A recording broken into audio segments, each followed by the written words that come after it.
Akhil sir പാവമൊന്നുമല്ല.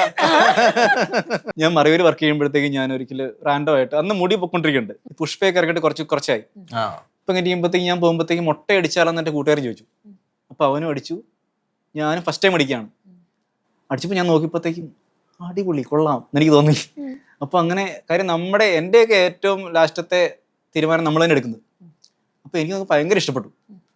അത് മറ്റവനൊക്കെ ഭയങ്കര കളിയാക്കും തന്നെ, അയ്യെന്ന് പറയപ്പോ എനിക്ക് നോക്കുമ്പോ അടിപൊളി, ഈ സാധനം ഇതിലും ബെറ്റർ സാധനം എനിക്ക് ഇല്ലെന്ന് തോന്നി.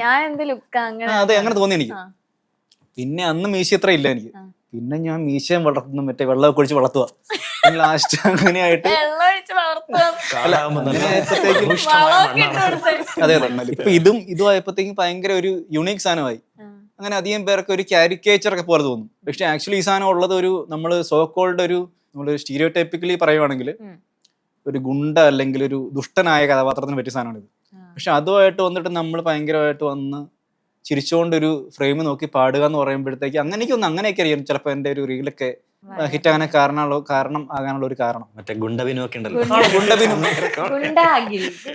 അതല്ല, അഖിൽ സാറ് പാവമൊന്നുമല്ല.